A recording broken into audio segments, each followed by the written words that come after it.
This is Lisa Poff. I'm with Jolly Pearsall. We're your room hosts today. And hopefully you're in the right session. It's called EEC Fingerspelling in the Classroom.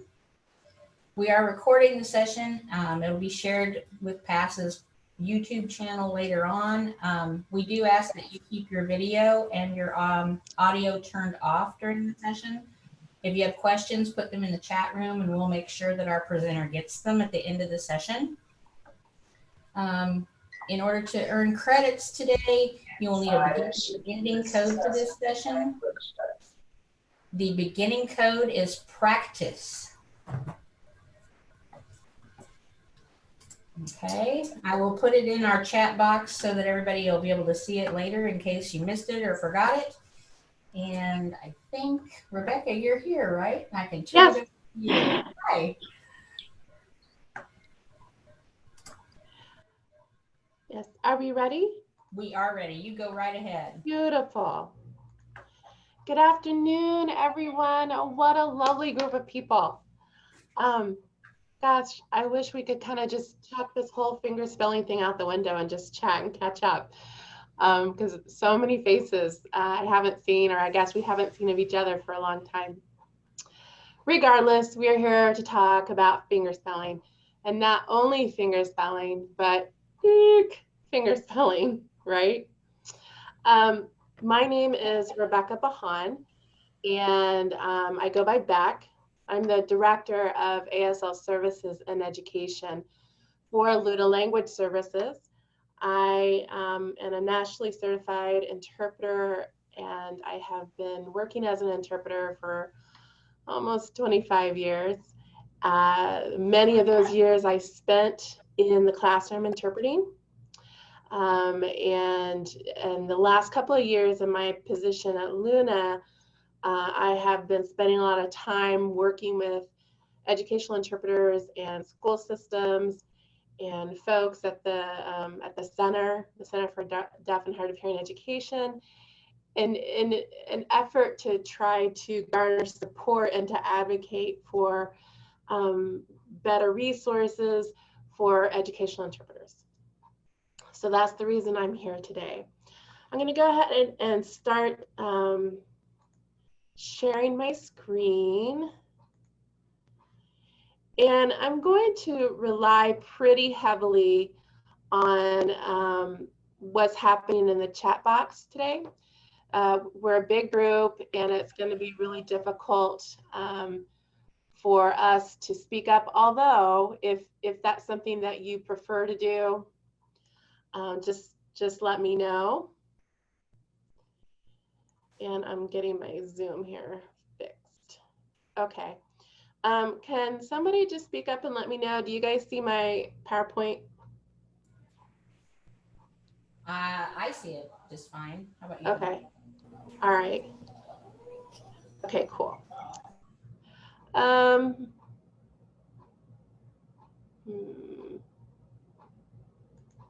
Okay. So what I would like to do is just figure out who you guys are. A lot of you I know. There are some names that are unfamiliar to me. This isn't a Zoom poll. This is just something I want you to answer in the chat box. Who are you today in your role as an interpreter today? Are you A, an educational interpreter, B, a community interpreter, C, a deaf interpreter? I don't think there's any deaf people in here. D, a deaf educator, E, educational support staff, or F, a student of either deaf education or interpreting. Okay. I'm looking at the chat box, looking good.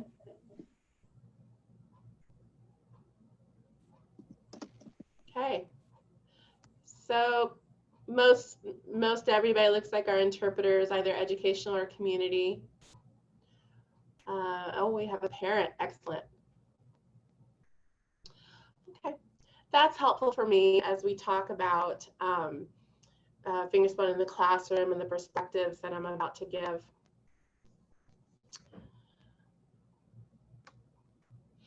So today's agenda is very simple, and we're just going to go as long as time permits. So if we have a lot of discussion, which I kind of hope we do, then we might not make it through all of the slides in the PowerPoint, which is fine with me. I know that bothers some people, but I would much prefer to have teachable moments and good dialogue. So we'll see where that leads us. But basically, we're going to be talking about expressive fingerspelling skills, which is going to be the bulk, the front end of what we're talking about today. And then we're going to talk a little bit about receptive skills.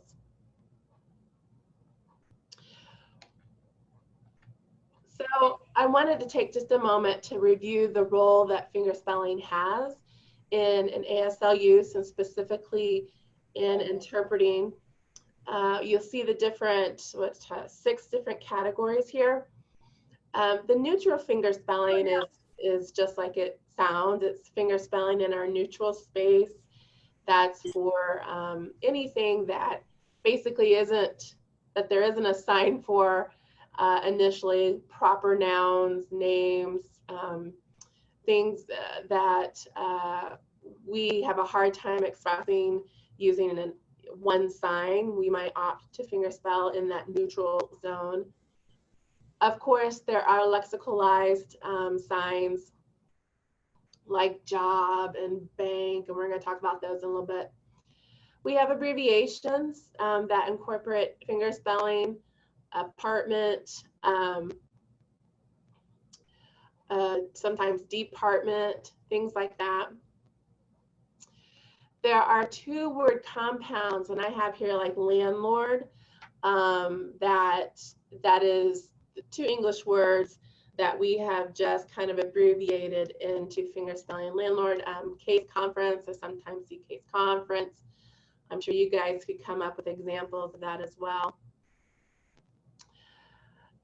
We have the initialized signs, which, you know, are kind of like taboo for some areas in which we interpret, but we're going to see how they have an integral role in fingerspelling in the educational field. And then we have the signed fingerspelled compound words, things like deadline, or I'm trying to think of another example, where we have 2 compounds, 2 English words that we bring together, and the 2 together have one meaning. But if we sign deadline, we are indicating that it's something that's dead and in a line. It's a little more literal, but when we add that fingerspelled word into that compound, then that's, you know, an alert to the deaf person that we're working with that there's an alternate meaning there for that fingerspelled compound word. So just a quick review, right? These are things that you probably learned in ASL 1, 2, 3, revisited if you went through an ITP. And if you're homegrown, like I am, you could look back definitely, I'm sure, and just pull from experiences and years of your interpreting to categorize things, ways that you have fingerspelled into these 6 different categories, right? Okay, just a review for us. Then there are the ways that we incorporate our fingerspelling into our interpreting. For example, for emphasis, you've seen yes, no, that type of thing. If we're seeking, or rather giving clarification, perhaps there is, you know, one sign that, of course, it's one sign that means several different English words. And for whatever reason, we need to convey to our student that that's the exact word we need, we would throw in a fingerspelled word then. If we're adding pluralization, and this happens in the educational realm of interpreting, of course, much more than community interpreting and working with adults. But if for some reason we need to indicate that we're talking about many horses, for example, then we would add the plural on the end so that our deaf student knows that we're not just talking about one horse, but we're talking about several horses. I mentioned the spelling of a specific English word. we might opt to throw in a lot of fingerspelling in our interpretation if, for example, we are transliterating instead of interpreting. Transliterating, for those of you who are studying to take a written exam, the NIC written or the EIP written, transliteration is a form of using ASL signs in English word order. It's not signed exact English. It's actually using ASL signs, but you lose the syntax of ASL because you're focusing all of your signs into the English word order. Then, of course, ABC stories, right? The fun little quirky stories that we've learned as students. Maybe some of us were required to create them in our ITP, but those are another reason to use letters from the manual alphabet, to use fingerspelling in our interpretation. Any other reasons, if you could put something in your chat box if something comes to mind, but any other reasons why an interpreter might choose to use fingerspelling?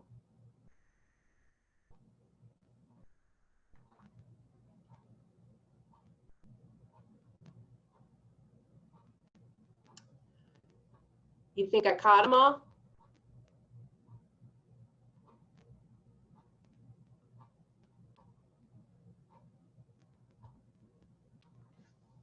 Okay. These are some interesting statistics as I was preparing for this presentation and reading through some of the academic literature. These are things that that I didn't know or wasn't aware of the actual numbers associated with it. Nicole, I see you sent me a private chat that says introducing a new topic. So that's an answer to the slide before. Yes, absolutely. Another great time to just throw in there some fingerspelling. So did you know that native ASL signers use fingerspelling for just 10 to 15% of their time?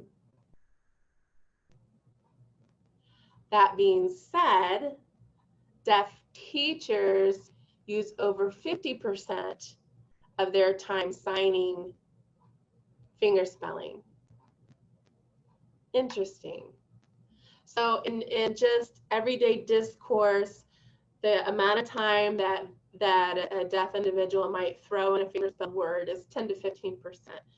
But for the purposes of deaf education, teachers, deaf teachers in particular in this research study, upped that percent to 50%.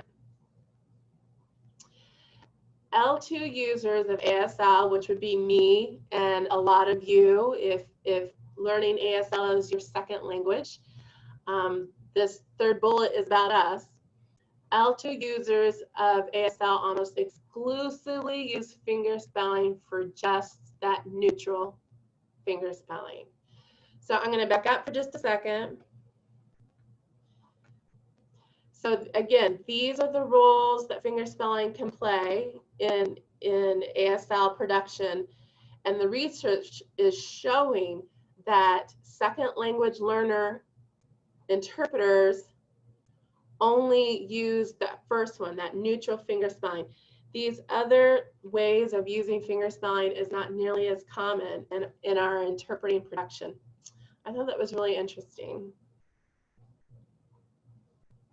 So I'm asking the question, what are the implications for a deaf or hard of hearing student in the public school setting?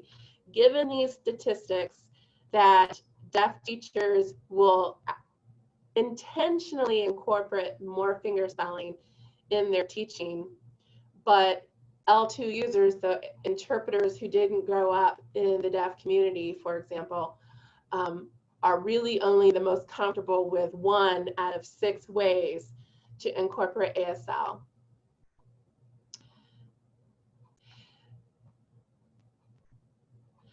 I'm going to ask Lisa, I believe you were one of the administrators.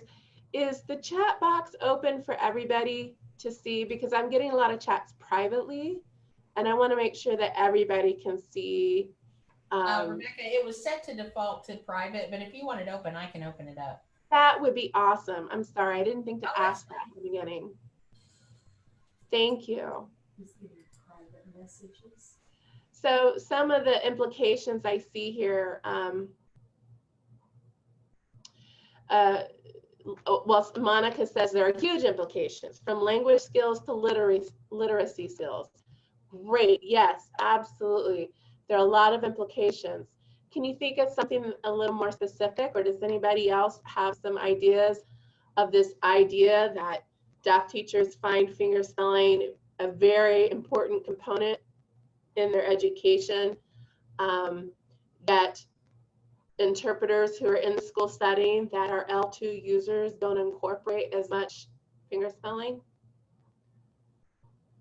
So I see language modeling being an implication, sure. I think Heather, it has a point, we tend to focus on the signs rather than the fingerspelling, yep. Deaf people and deaf teachers use the fingerspelling as words, absolutely. And we have Sheila saying that a lot of deaf teachers are trying to teach English as well as what other subject they're trying to teach, absolutely.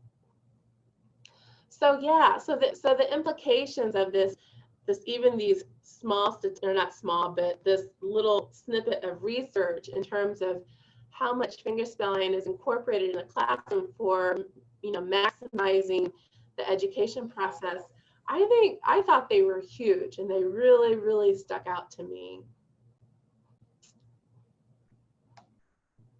So I'm gonna give us a little bit of information. We might have some deaf educators in the Zoom room. We also might have some interpreters who were once deaf educators and have turned to interpreters. So there are people who might already have this information, but I did not become an interpreter through the deaf ed route. So I wanted to make sure to give this background for those of you out there who were like me, didn't learn a lot about deaf ed, because again, I think it has a huge implication for our work in the classroom. So here are some other research statistics that I found. And by the way, the resources from my research are going to be the last slide of this PowerPoint deck. So you'll have that information. So deaf children, that should say deaf parents. Deaf children of deaf parents, sorry, can begin to sign as early as 8 months old. Wow. So language acquisition is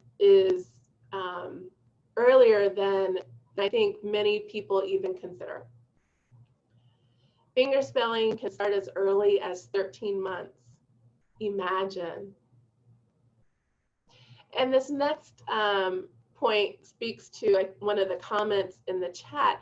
Perceive fingerspell words as actual signs. That means that young, you know, even baby deaf individuals don't see the letters, of course, because they're not reading yet, but they see the movement of the hand. They see someone's name that's fingerspelled often, or some other motion that's connected to the sign that is being fingerspelled. Research shows a direct correlation of fingerspelling to reading achievement. It helps with the added skill of watching something fingerspelled and writing it down in English. And of course, it happens with the understanding of initialized signs. Any comments about that?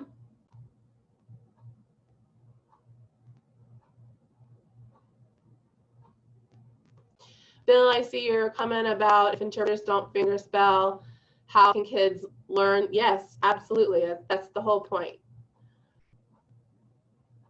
As an interpreter in the classroom, particularly if we don't have any knowledge of how deaf children acquire language and use fingerspelling, then the temptation is to say, ooh, I can't fingerspell these words because they can't read.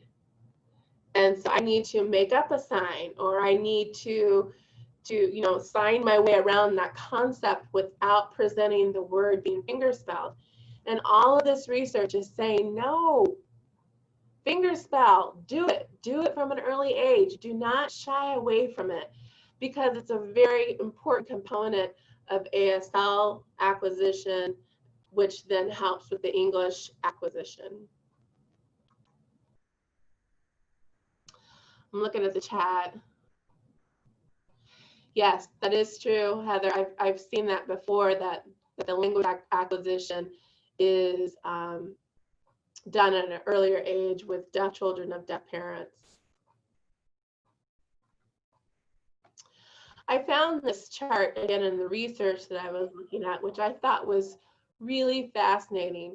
So if you take a moment to just look over it, it'll show you where, at what age deaf children start to include actual hand shapes that are, from the manual alphabet and finger spelling.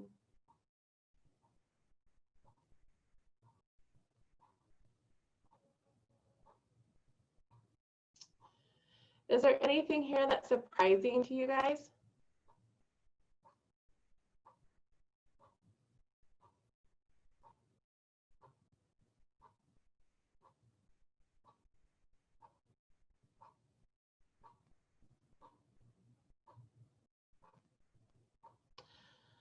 I think that this, again, is just more ammunition, if you will, for interpreters to find techniques that incorporate a lot of finger spelling.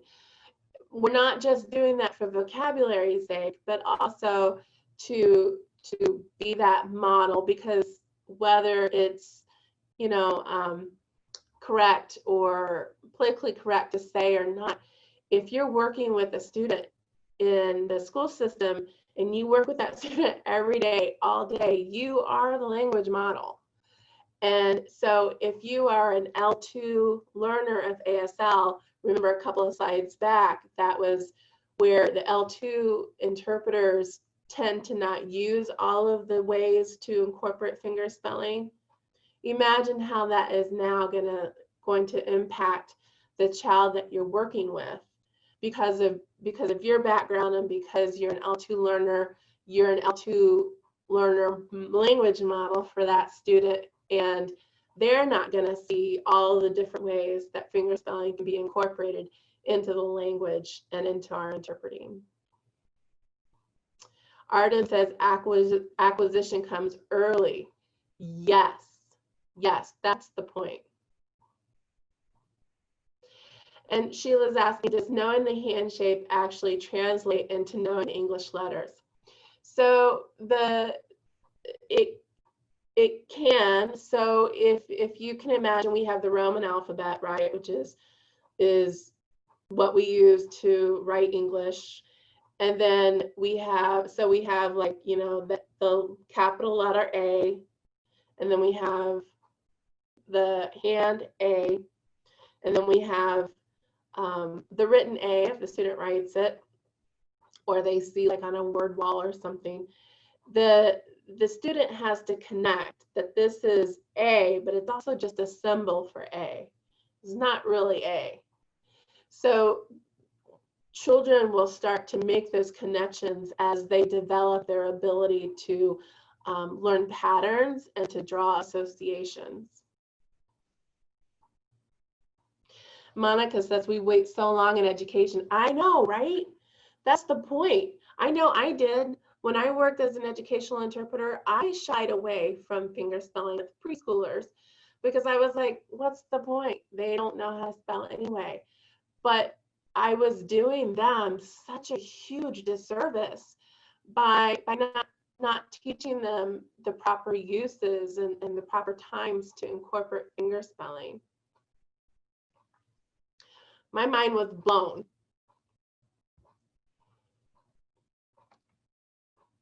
So why is finger spelling as a component, as a part of ASL, so important? These are two quotes that I pulled from the research. I'm going to give you a second to read them, and then I'll make a comment.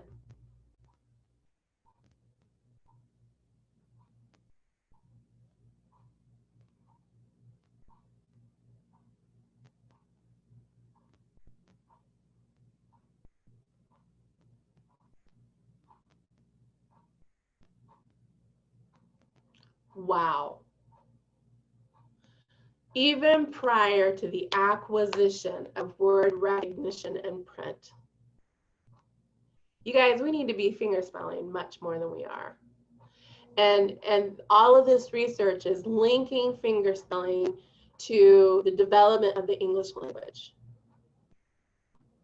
And just because the student isn't at reading level yet doesn't mean that we can't use it. It might, you know, the student isn't seeing that as a spelled word, they're seeing it as a complete sign. And depending on the cognitive ability of the students, you know, that will morph into fluency in English eventually as well. But we've got to get the fingerspelling in there ASAP with our deaf and hard of hearing students. Crucial to connecting synapses, yes, absolutely. Sheila, I'm going to read your comment. We still don't have a good understanding of how to connect fingerspelling with the written word. We say A stands for apple, but it does not visually represent the word apple with the A hand shape, correct? Yes. So there are some techniques that we're going to move into that might help with this idea of when to incorporate the fingerspelling. Any comments, any other comments I should say, about these quotes or this the message behind this research?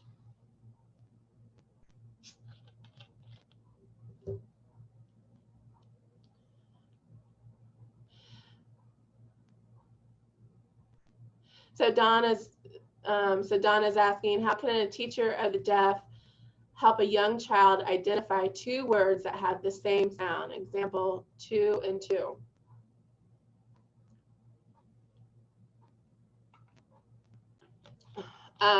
Okay, so Don, let me get through this part of the expressive part of fingerspelling, and if I haven't answered that question, let me know, and I'll come back to it.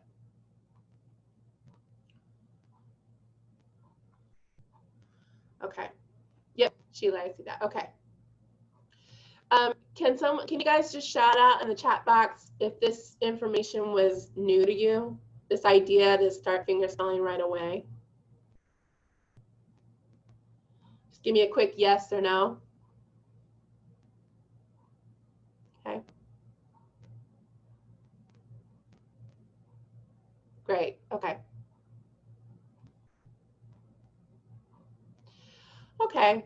So so that's today's training in fingerspelling. You guys have a great afternoon. No, there's much more to come. But yes, fingerspelling is critical in our job as an interpreter, regardless of the age. So again, back to the research.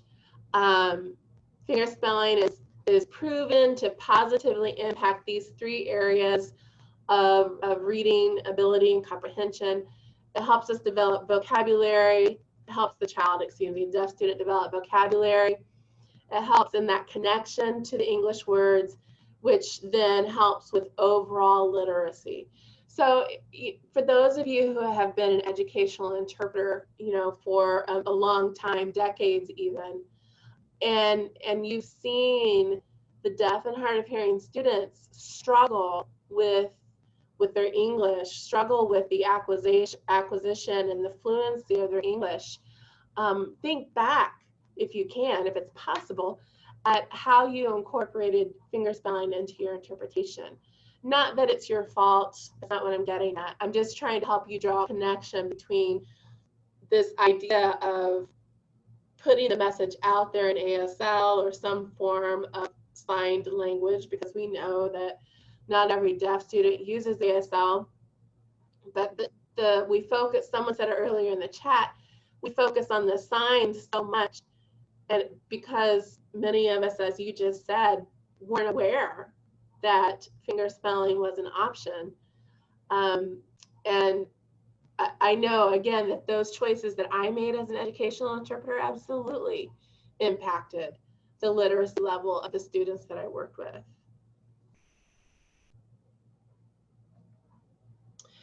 So how does it help with vocabulary development?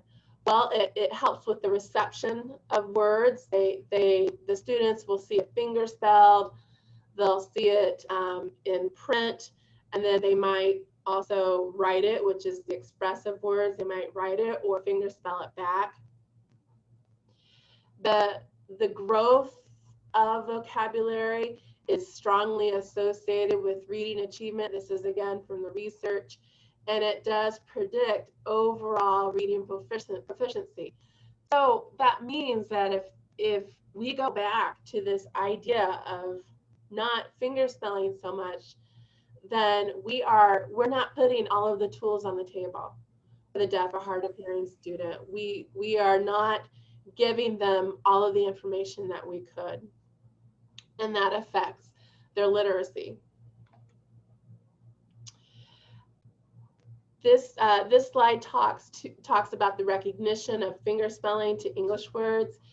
The research says that the finger spelling is the link, it's the language link. It's like this in between of ASL and English. It's the bridge that students have to learn and to use English based on what they know in ASL. And again, they see the finger spelling at an early age, at least. They see the finger spelling as a symbol, not so much of each Roman alphabet word. So it's because finger spelling is a part of ASL, it's a part of the syntax, but finger spelling alone, right, isn't ASL. It's just a use of the manual alphabet. So that's the reason why it's this bridge, it's this link, because we have ASL on this side and we have English on this side, and somewhere in the middle is where the interpreter works, right? And somewhere in the middle, interpreters have to help deaf and hard of hearing students connect what comes off of their hands to something that's written in text. And research shows that finger spelling is one of those links.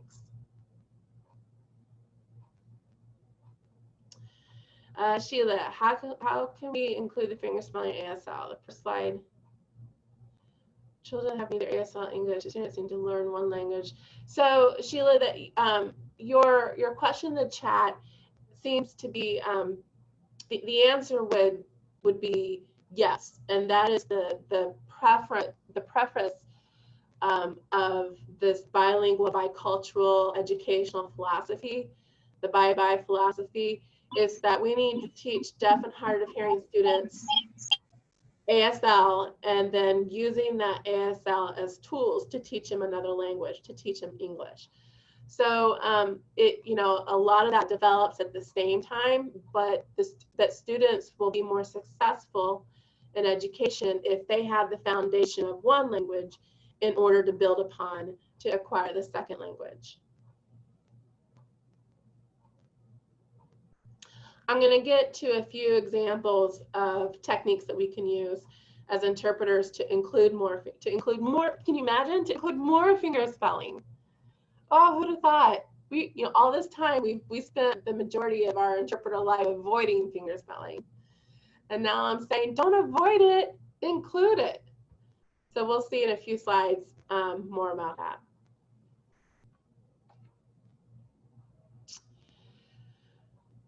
All of this research points to literacy as the byproduct, or the product, maybe not even byproduct, but the product of making sure that you incorporate more finger spelling, and that you definitely don't shy away from it in the classroom.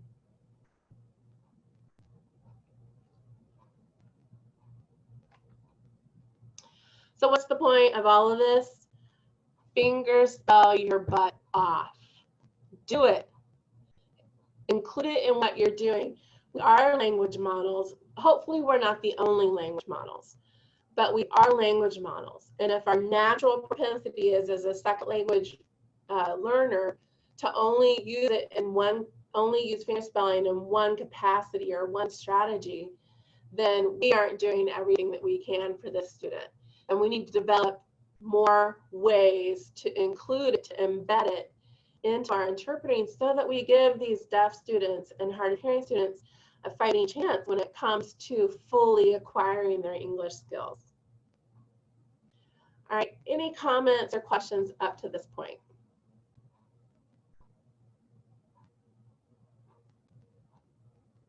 Oh my gosh, absolutely, it'd be totally cool if there were more deaf language models in the school system.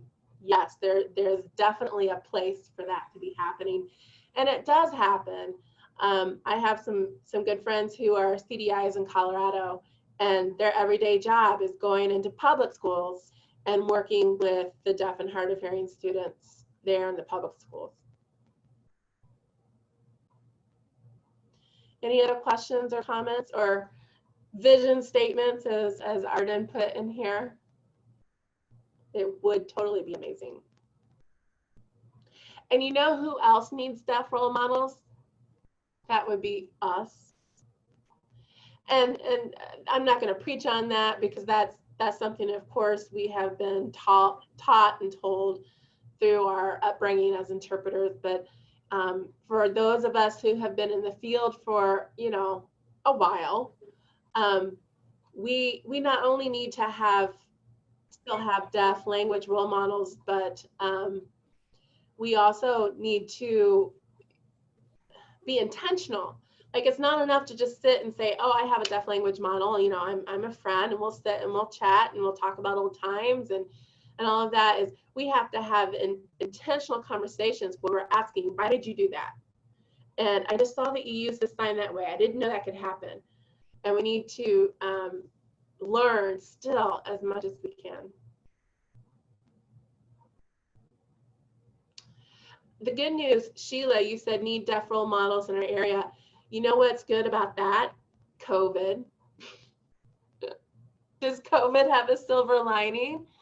Yes. One of the silver linings is the incorporation of virtual spaces for children to learn. Now, I understand and I completely agree that e-learning is not for every child and it's not great for every situation. It's hard on so many levels.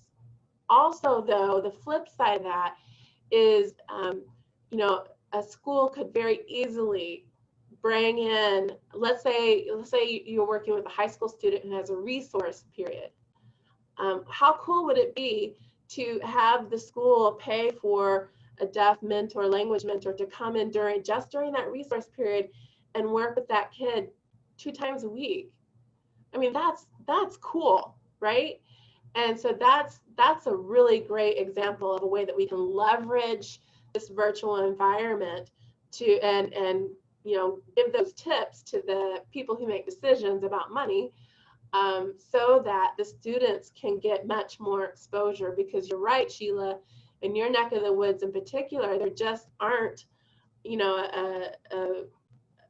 an abundance of deaf professionals or deaf language models.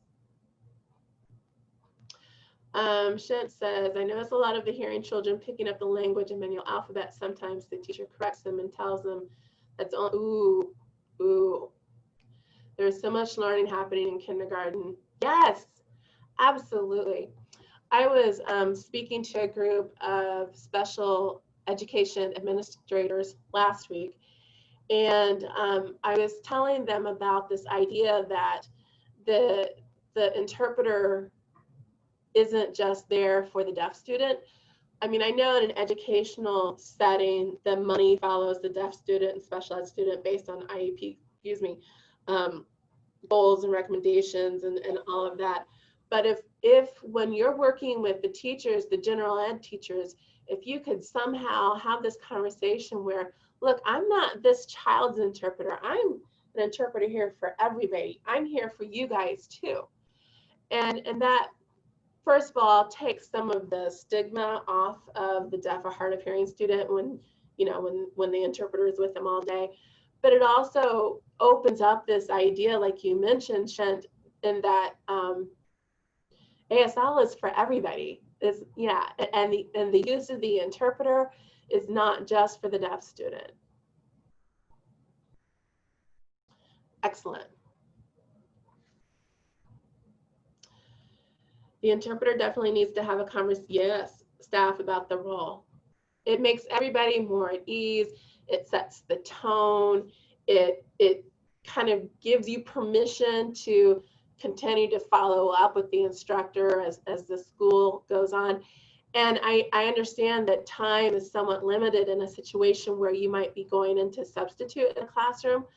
But if you could have, have already planned your elevator speech, isn't that what they call it? Like this 30-second speech that you've practiced that you can give to the general ed teacher when you're there as a substitute. Great, do it. Have that conversation. Pull the teacher aside really quickly. Or and I know that that's not always a reality, particularly, I definitely know that coming from the agency perspective. But if there's information that you want us to get to that instructor before you get there, or if you need help constructing this type of spiel that you give to the general ed teachers, just let us know, because our goal is the same. We want to make sure that the deaf student has a really good experience in the classroom, and that having a sub interpreter is just as effective as having their regular interpreter. Nicole says, some of my schools, especially elementary, have opened up sign language club once we came into school to open up yes, I love that. An ASL club. Man, what would happen if gen ed teachers started their day with, a sign of the day?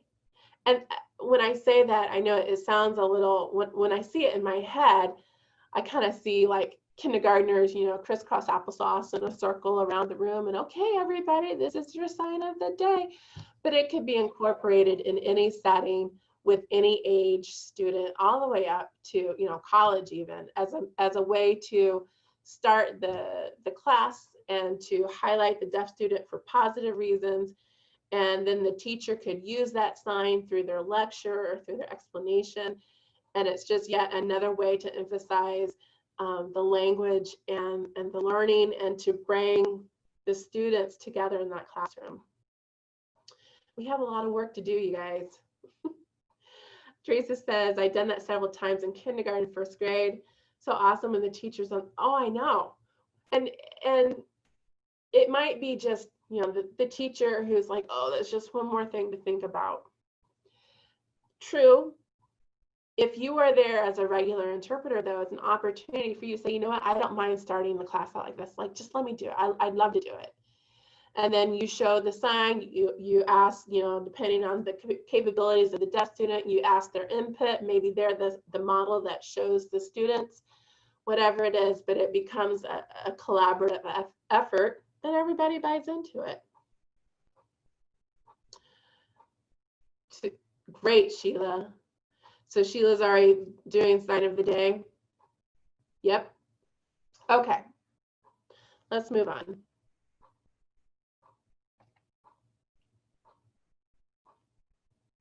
So I mentioned that I would cover some strategies in how to incorporate more fingerspelling into what we're doing as interpreters in the classroom. And just one second,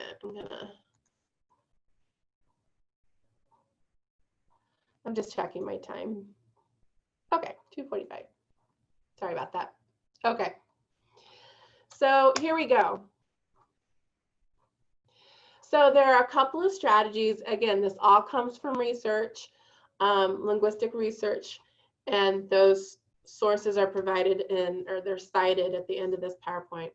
But there are three different, well, there's a few different methods that interpreters can incorporate fingerspelling into their interpreting as a way to model it, as a way to expand the vocabulary of that student. It's going to take some practice. It's going to take some little mental discussions that you have of this idea of not avoiding fingerspelling, because I know that's the place where a lot of people are. One way that you can incorporate is this idea of chaining. So this is a way to introduce new concepts, and it creates a sign spelled association. Again, it's adding to the vocabulary of the student because now you're teaching the student a couple different ways to use that sign and that spelled word. And you could use props or visual aids as an example. So we use the word dog. So you can point, let's say it's written on the board. You point so that the student sees D-O-G on the board. They see the English lexicon, D-O-G. Then you fingerspell D-O-G and then show the sign for dog. So now you've given that student 3 ways to receive and understand the idea of a dog. And then you reinforce it by perhaps showing a picture of a dog. Takes time. It's a new habit to start to use an interpreter, but particularly with vocabulary words, you know, if this is an English class or a specific class in high school where the vocabulary is very specialized in that subject, this is a great way for you to negotiate ASL in English with the students.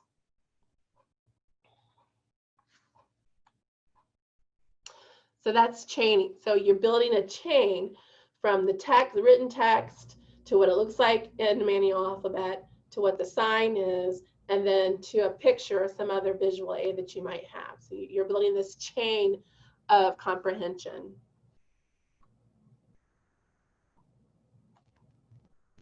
Then there's this idea of sandwiching, which is not, doesn't take as much time as chaining. So the chaining is a really good way to introduce new topics. Sandwiching is another way to incorporate more finger spelling in a situation that isn't a brand new topic. So we're going to go back to the idea of dog. So you finger spell dog, dog, and then put it back in dog. Now, if you were in a setting where your deaf student was working with a deaf teacher, remember 50% more of the time they're finger spelling. So this is a tactic that the student would get if they were in direct instruction. So let's give it to them. Let's put it in our interpreting. So the sandwich goes between finger spelling, signing, back and forth a couple of times.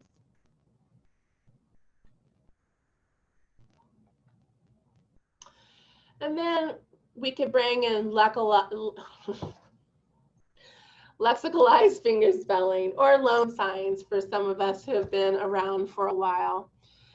You know, loan signs, there are a set group of loan signs in ASL, and they become loan signs because they aren't specifically very clearly spelled. Now, don't confuse spelling fast and dropping letters with using a lexicalized sign, because they're not the same thing. One of them is sloppy. You can't lexicalize everything. People try, particularly if you're interpreting something really fast.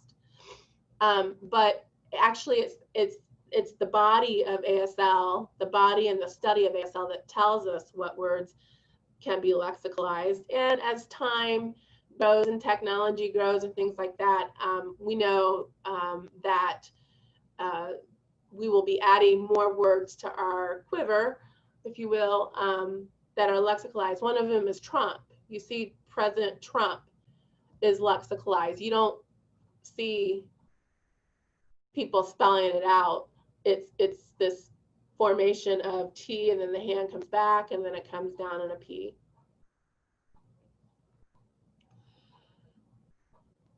Bank, yep, hold on, Arden. Here we go. So I have here just a few common lexicalized signs that we can incorporate and, you know, purposefully incorporate into our interpreting. But five rather. But I've only listed 5, and there are way more than that. Can you guys put some other examples in the chat box? Yep. Bank, bus, rice. What? Yep. What are some others? Yes. Office. style, and of course style has, you know, a lot of these have this movement that's what a lot of people catch their eyes on. Apartment, sale. Yep. Good. Size. So we might be tempted to use size as a sign if you know, we're talking about that and we're interpreting that. And this, the premise of this conversation today is to do both. I encourage you to do both, to provide, and more if you can. So you provide size, and then you finger spell it size, and then you lexicalize it. Great. Okay.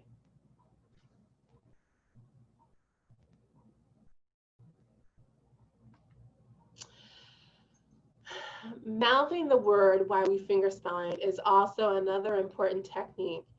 We don't want to accentuate B-U-S. We don't want to say that on our mouth. We want to say bus.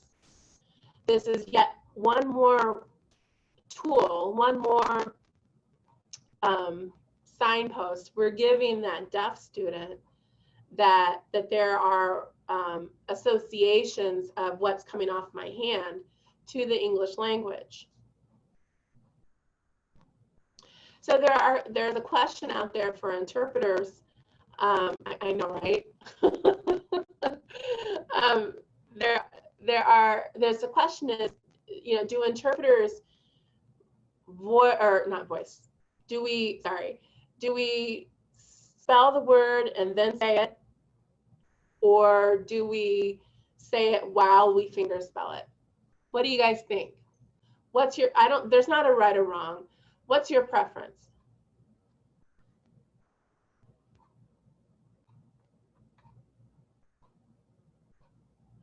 Manual spell words or spelling tests? Yes. I'm reading your comment, Shen. Yes.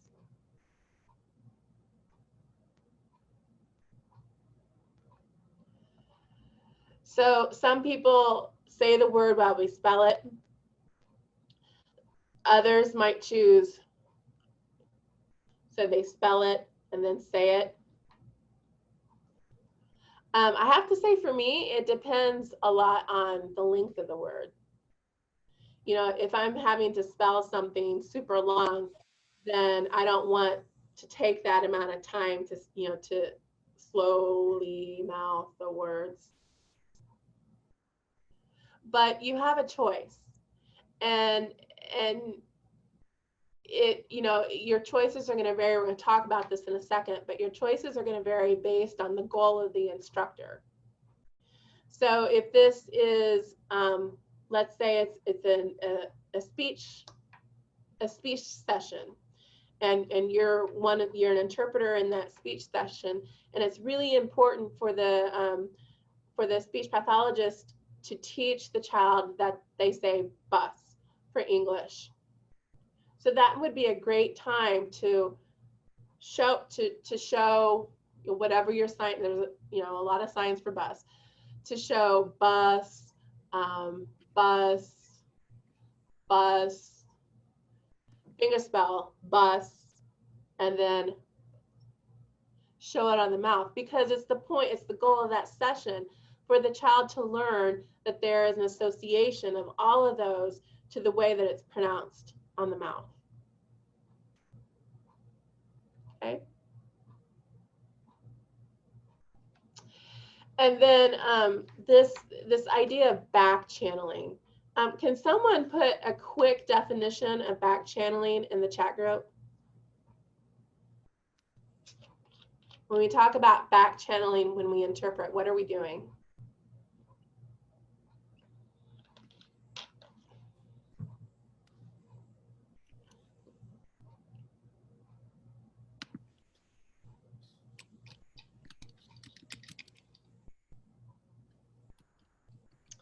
I know that there are people on this list that know what back channeling is.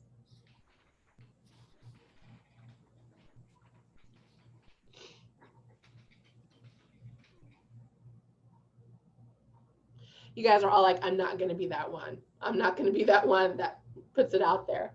Okay, so backchanneling is a technique interpreters use, and we probably don't use this technique a lot, or enough rather, but it's a way for us to check in with the person that we're interpreting to with our body. And it could be a very intentional eye gaze. So we finger spell the word and we intentionally look at the deaf person, make sure that the word is caught and comprehended. We can finger spell it and give a head nod, like, are you good? One way to, excuse me, my nose itches. One way to emphasize that we're back channeling rather than it being part of our interpretation is to move out of our neutral space of an interpreter and finger spell over here, like, and then you can be like, okay, or your eyebrows go up, are we good? This is a great way to emphasize, to communicate with the person that you're interpreting with the student, that that understanding has happened, and that you, and if it hasn't, then what an opportunity for you to go back and then practice some of these incorporation of finger spelling techniques, the chaining, the sandwiching, the lexicalization. Yes, great. For some reason, those messages didn't show up when I asked the question, so thank you for putting them in there. Okay. So I've presented 5 different strategies of ways that interpreters can incorporate more finger spelling in educational interpreting. But the question begs to be answered, how do we know which technique to use? And how do we know that we're not emphasizing the wrong thing, or that we're taking time for this finger spelling, which means we're missing out on time to sign something else, which is a very valid concern. Because what I'm suggesting is that we actually take more time out of our interpreting to add in the finger spelling and to make sure it's clear and crisp, and that we're adding all these other ways to increase the vocabulary of the deaf or hard of hearing student. So one of the best ways to know which strategy to use is to know what the goal is. And I mentioned this before, but so let me just give you this example. Let's use the word run. Oh, that infamous word run that has, I don't know how many English definitions attached to it, but we have the word run, okay? Why might it be important that run is a vocabulary word or a word to be used in English? It could be that, you know, used as a verb in a sentence. Maybe they're sentence diagramming. In history class, maybe politics, maybe someone's running or ran for presidency or for office. In biology, what can we talk about runs in biology? Math for rise and run, yep. PE could be run, like a physical running. The convocation, the pep rally could run long. A running test for, sure. So without context, you don't know which form of the word to use. And you don't know what to emphasize about that word if you're going to use finger spelling techniques that do indeed emphasize. So knowing, I talk to people that interpreters that I work with, mentoring, and we talk about this all the time, is know the goal. If sometimes you can assume the goal, but sometimes it's the conversation that you need to have with the teacher. Like, what is your goal for this vocabulary list? Is it spelling, that they learn how to spell the words right? Is it learn, you know, do they need to learn these words because it's repeating a progression in spelling, in English spelling, like the ing or something like that, that they need to know? Have that short conversation, because that's going to inform the way that you incorporate finger spelling into what you're doing. And using, again, those 7 different categories of ways that we can use fingerspelling in our interpreting instead of just the neutral, this is the sign and this is the word. Great. Okay. All right, so I have an activity, and we're not going to split out into groups because I wasn't sure how many people would be joining us today. But I would like, again, some participation in the chat box for this activity. If you haven't spoken up in the chat box yet, this is your time to do it. I'm interested in what a lot of you guys think, and I want to make sure to get participation from everybody if possible. So this is your opportunity. So here's the activity. I'm going to show you a couple of scenarios. I'm going to give you some information about the student, about the scenario, and I want you to pick out the words that as an interpreter you would choose to fingerspell based on the information I give you on the scenario. And bonus points if you can tell me which strategy you might use as you incorporate the fingerspelling. Are you going to link it to signs in a chain? Are you going to sandwich it between the sign and the fingerspelled word? Is it a word that is already lexicalized in ASL that you can use? Is it a word that you might mouth while you fingerspell? And might you need to back channel and emphasize, like, are you sure you understand this spelling? Okay. All right, you guys ready? This isn't timed, by the way. I said that like it was a race. It's not a race. Okay, here's the first scenario.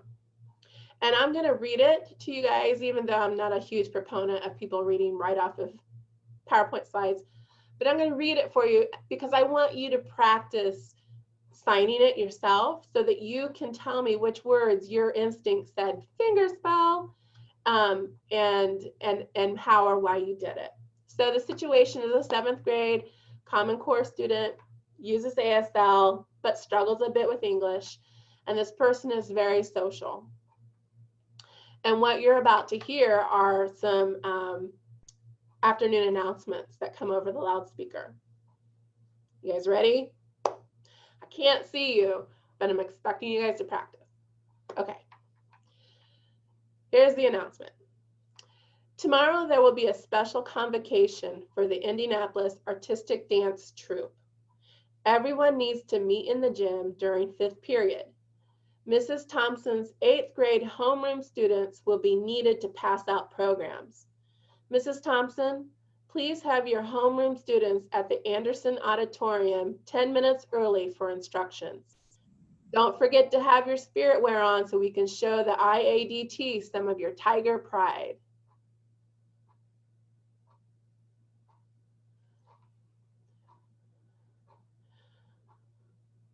So great, so you guys are already showing me what you would fingerspell. What are some other things you would take time to fingerspell? Okay. Great. What technique might you use for some of those? And this is going to vary across the board.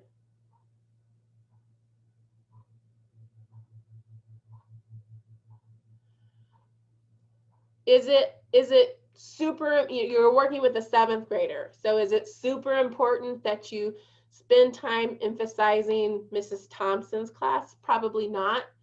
If this person was in Mrs. Thompson's class, yes.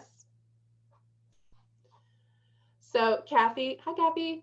So I see spirit wear and you would chain. So what that looks like, and spirit wear is a great example of that last category of how fingerspelling is used, where you have 2 English words come together and you sign one and you fingerspell the next one because together they have a different meaning than they might separately.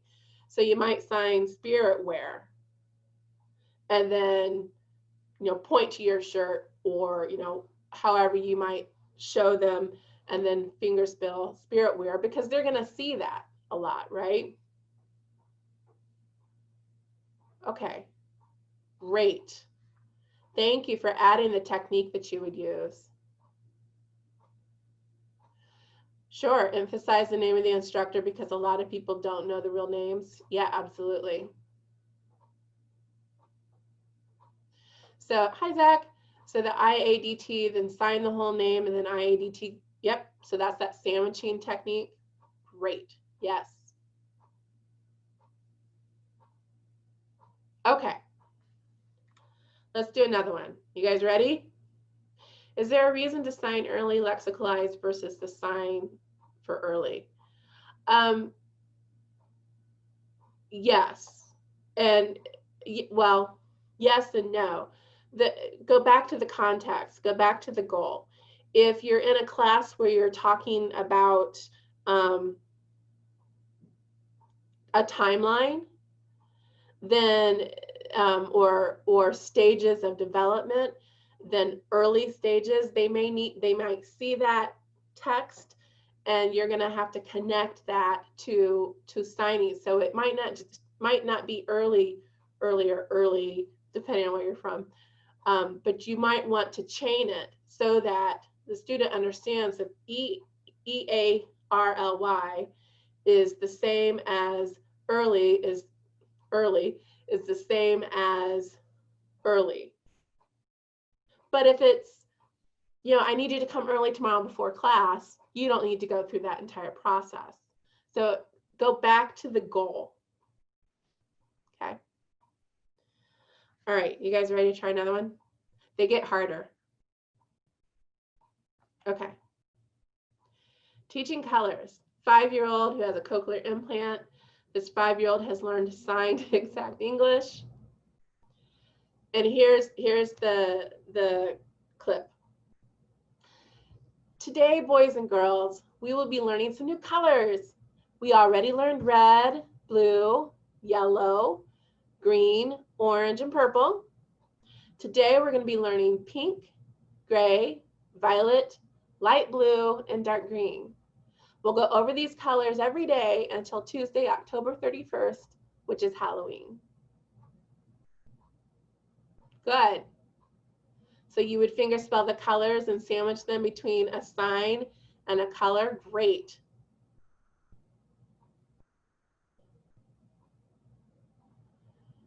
Yeah.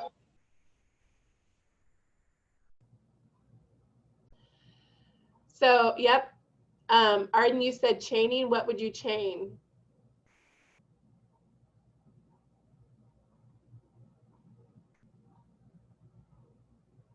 Good.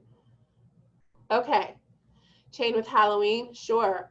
So you can do Halloween, last day of October, trick or treat. You could chain it that way.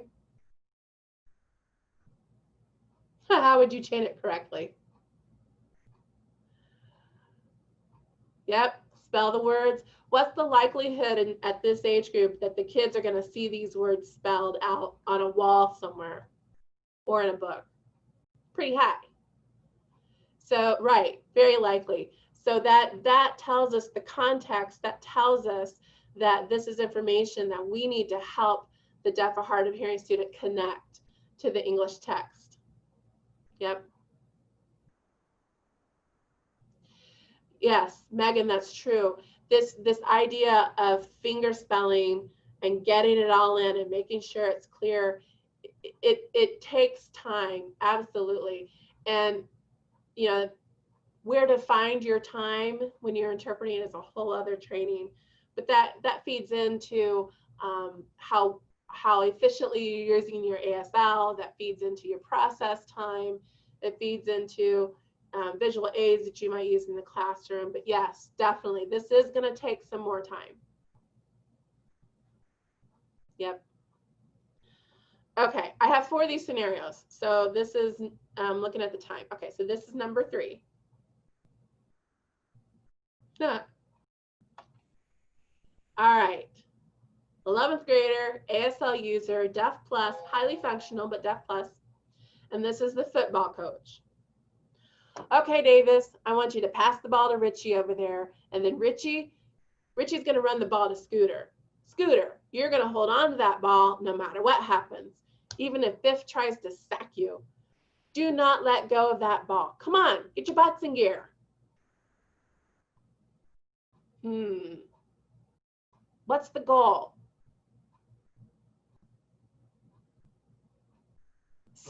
Yep. Possible. So what do you do if, in this setting, what would you do if these kids had name signs?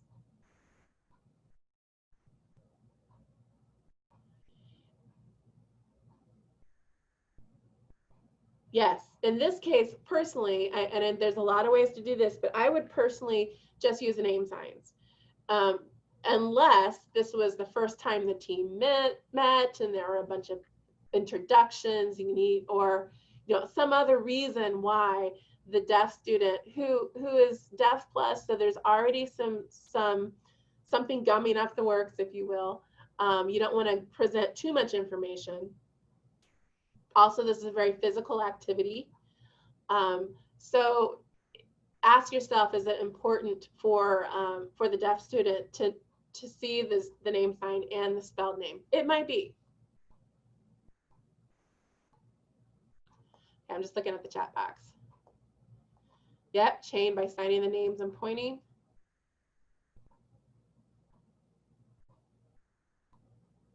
Yep, could use jersey numbers. That would be chaining. Good. Yep. Okay. Do not let go of that ball. Yep. Okay. I'm going to give you the fourth scenario, and I'm going to tell you this is the hardest one. And I'm going to read it kind of slow. I've met too many deaf kids that don't know their friends' actual names because the name sign is always used. Fingerspelling is very, very, very important. Absolutely. But it's important. That's kind of the whole point behind our discussion today. But also the secondary point is that we have to use it effectively, and it doesn't go everywhere, right? We can't fingerspell everything unless we're working with a student who relies on the Rochester method. So the goal and the role that fingerspelling plays in ASL, and our own inclinations to use one role of fingerspelling over the other, these all play a part in our choices as an interpreter in where we're going to put in that additional fingerspelling. Okay. All right, you guys ready? Take a deep breath. Okay, here's the fourth scenario. World history, high school senior, went to preschool at the deaf school, but has been mainstreamed since the 4th grade. And this particular deaf person learned ASL at the deaf school and mixes it some with some English signing. All right, you guys ready? Can you do this? You can totally do this. I'll read it slow. It was on December 12th, 1964, that the Kenyan military laid siege against the British government and became an independent nation. At that time, Jomo Kenyatta served as Kenya's prime minister, but once the country declared their independence, Kenyatta became Kenya's first president. Kenyatta came from the Kikuyu tribe, which at the time was the largest tribe in Kenya. He died in March of 1987. Daniel Moi succeeded him as the second president and served in that role until 1992. An interesting tidbit is that the current president of Kenya, Uhuru Kenyatta, whose first name means peace in Swahili, is Jomo Kenyatta's son. What do you guys think?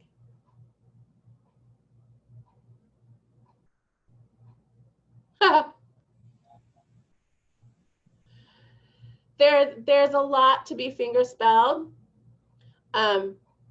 One question to ask yourself is, does everything need to be fingerspelled? Well, that depends.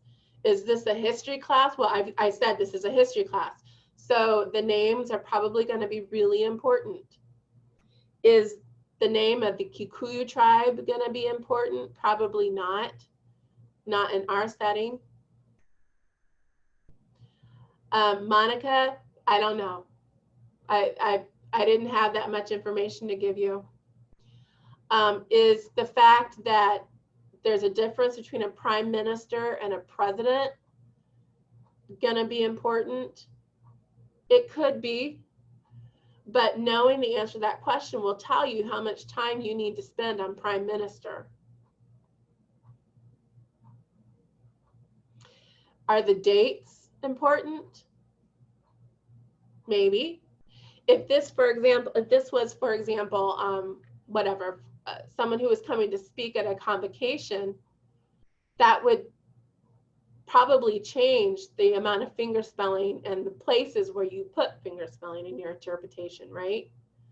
Because maybe the dates aren't so important. The exact date of December 12th might not be important.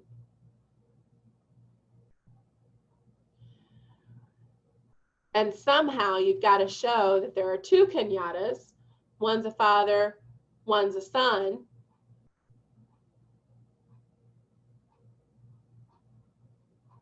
What are some,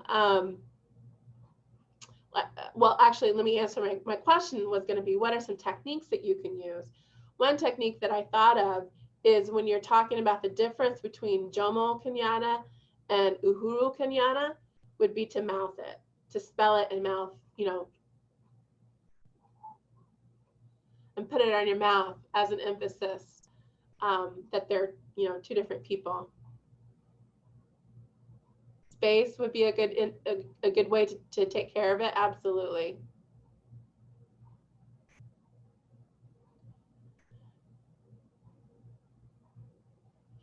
So let's say that let's change the context. Let's say let's put this context in an English class setting,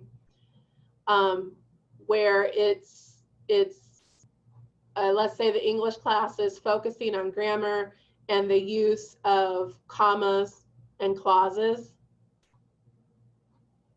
Does that change what you might fingerspell?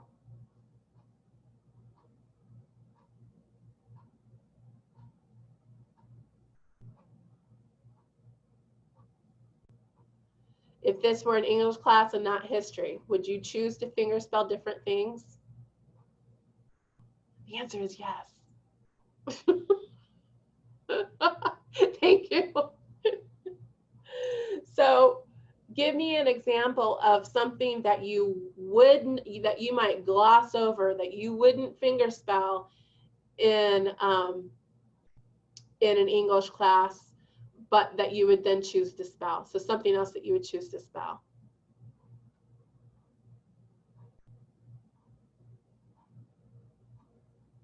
Go ahead and take a moment to read it again. It will help you to know what to emphasize.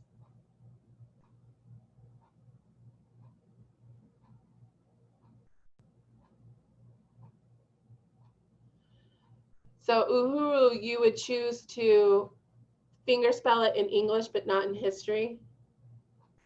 I think peace is a good example of what you might choose to fingerspell in English and maybe just show the sign in history.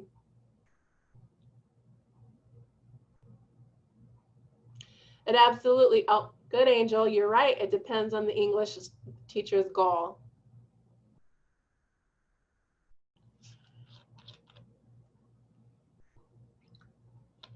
Bobby says, and I'm sorry, Bobby, I don't know if you're male or female, but Bobby says that she would have to ask the teacher to make sure to be correct. Yeah, absolutely. And some of that can be gathered based on context. Some of that needs to be a direct conversation with the teacher, and it could come out something along the lines of, we're going to be talking about a lot of things today. Which words out of this excerpt are really important for you for the student to understand? And making sure that you have that goal in the back of your mind, because the goal should lead the interpretation always.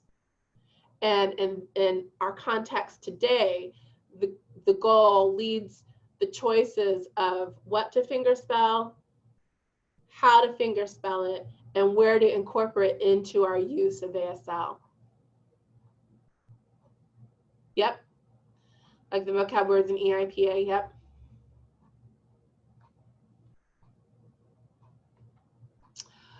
Okay, any questions about that part of expressive fingerspelling? Yes, prep time is very important. And I know that prep time is not always available. And so some of it has to just happen up here. We have to just mentally prepare ourselves for something because we didn't have time, we didn't have the book, we didn't have access to the article. The teacher changes directions in the middle of the class, whatever. So some of it is, you know, contextual change that we make inside of our own head.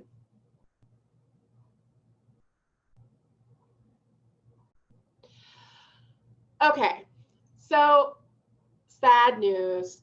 We're not going to have time to talk about fingerspelling receptive skills, which is, I think, okay for this setting because we know that the majority of our work as educational interpreters is not reading the student. The majority of what we do is in our production. But I do want to take you to the end of the PowerPoint to talk about just one more research study that I thought was really interesting.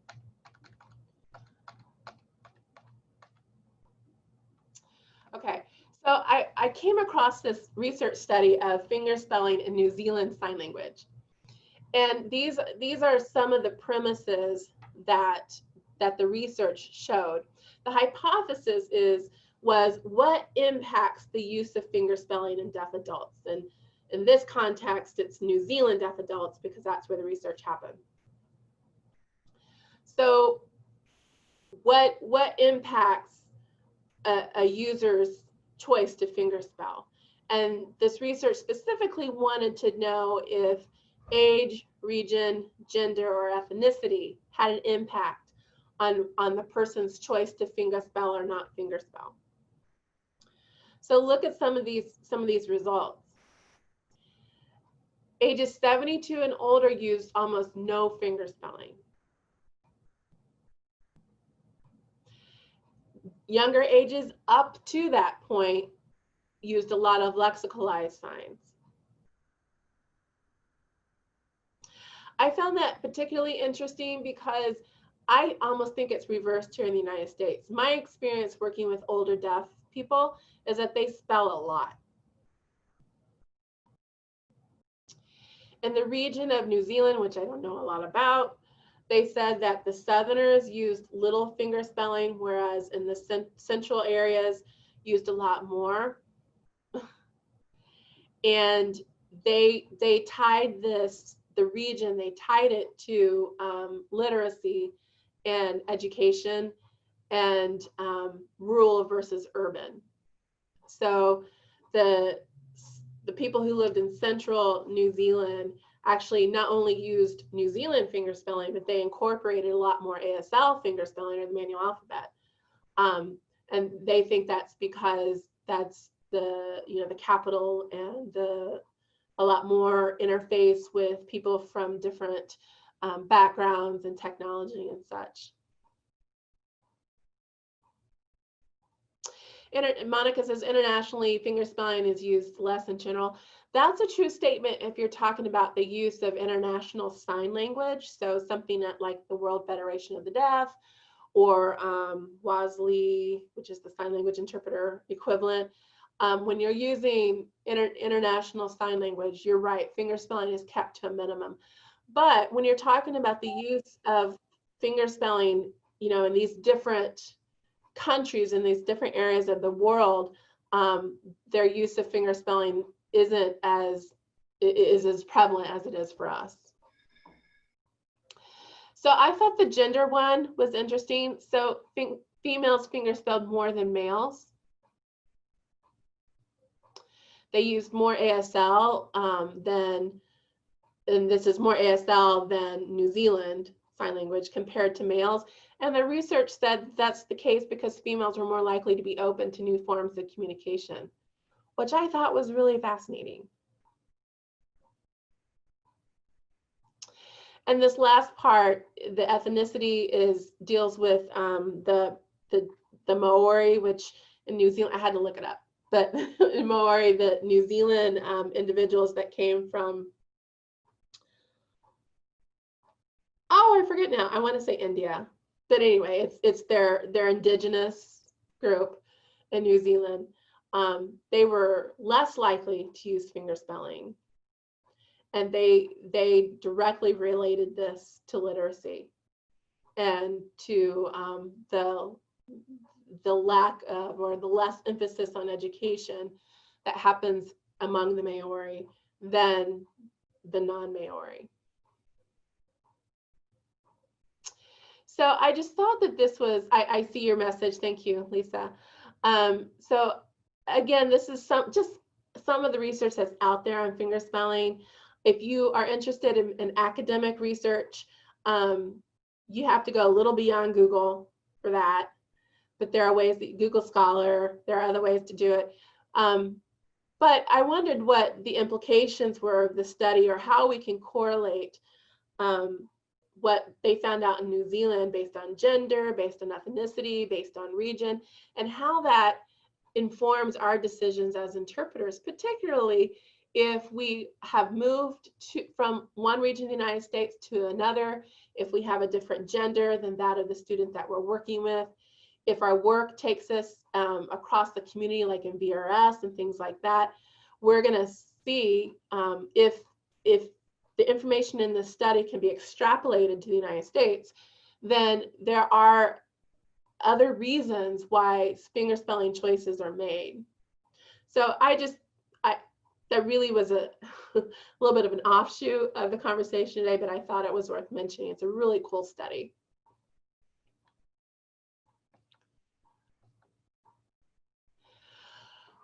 Okay, we have just a few minutes left. Are there any burning comments or questions that you guys have? If so, drop them in the chat.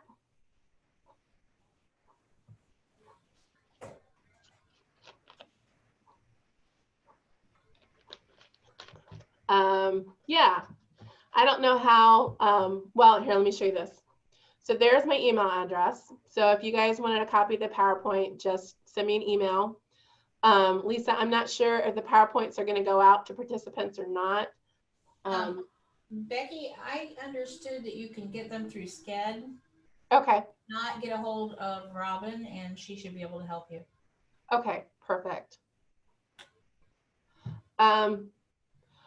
Okay, well, you guys, thank you so much for your time and attention today.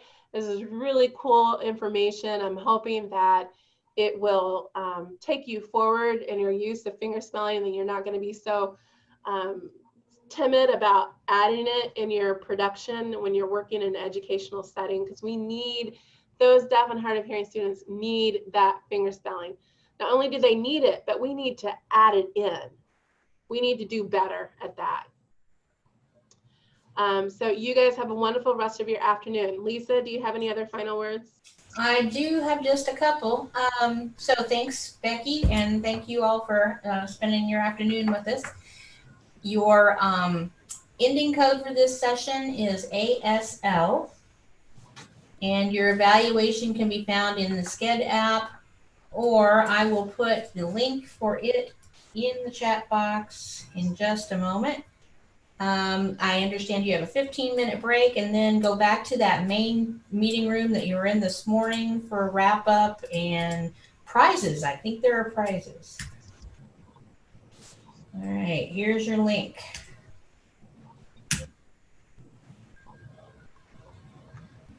I see some notes that you missed the opening word. The opening word for this session was practice. You guys have a lovely rest of your evening. A few of you I'm going to see later tonight.